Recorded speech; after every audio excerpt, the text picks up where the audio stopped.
বিশ্বনবী আমার জন্য কাঁদবেন, আপনার জন্য কাঁদবেন, আমাদের জন্য সেদিন কেঁদে কেঁদে জাহান্নামের দরজায় দাঁড়িয়ে আমাদেরকে টেনে টেনে জান্নাতে ঢুকাবেন। কিয়ামতের ময়দানে ওই বিভীষিকাময় সময়ে মুসিবতের কালে মানুষগুলো পাগল হয়ে বিশ্বনবীকে খুঁজতে আরম্ভ করবে।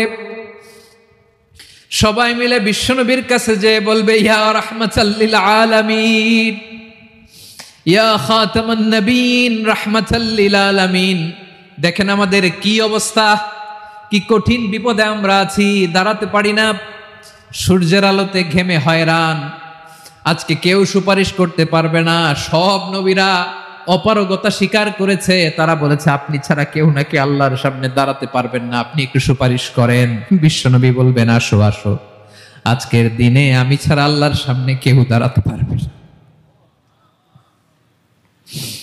বিশ্বনবী মাকামে মাহমুদে যে আল্লাহু আকবার বলে সিজদায় লুটিয়ে পড়বেন। আল্লাহ রাব্বুল আলামিন বিশ্বনবীকে এমন কিছু চমৎকার শব্দ শিখাবেন, ওই শব্দগুলো দিয়ে আল্লাহর প্রশংসা করে বিশ্বনবী কাঁদতে আরম্ভ করবেন।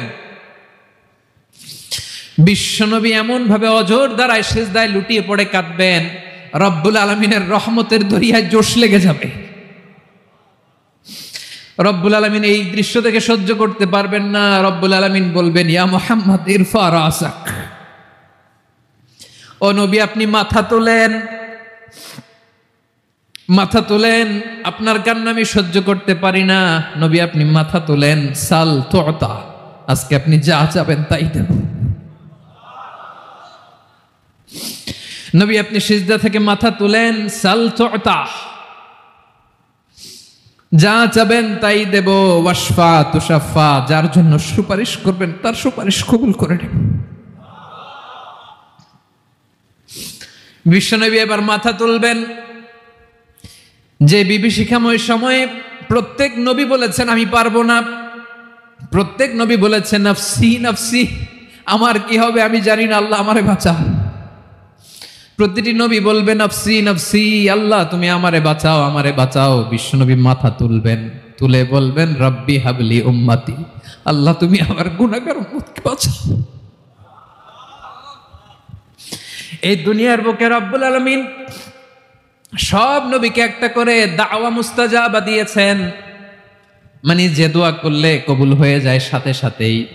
দাও বিহা, দুনিয়ার সব নবীরা ওই দোয়াটা দুনিয়ায় করে ফেলেছে। সব নবীকে আল্লাহ একটা করে দোয়া দিয়েছেন, নবী দোয়া করলেই কবুল। সব নবীরা ওই দোয়া করে ফেলেছে দুনিয়াতে। বিশ্বনবী বলেন আমি করি নাই। ওয়া ইন্নী আখতাবিউ দাওয়াতি শাফাআতান লি উম্মতি ইয়াউমাল কিয়ামাহ, আমার ওই স্পেশাল দোয়াটা আমি দুনিয়ার পক্ষে কঠিন বিপদে পড়েও কোনোদিন করি নাই। আমি আমার স্পেশাল দোয়াটা কিয়ামতের দিন আমার গুনাহগার উম্মতকে সুপারিশের জন্য রেখে দিয়েছি। আল্লাহ বলবেন নবীর ফারাসাক, মাথা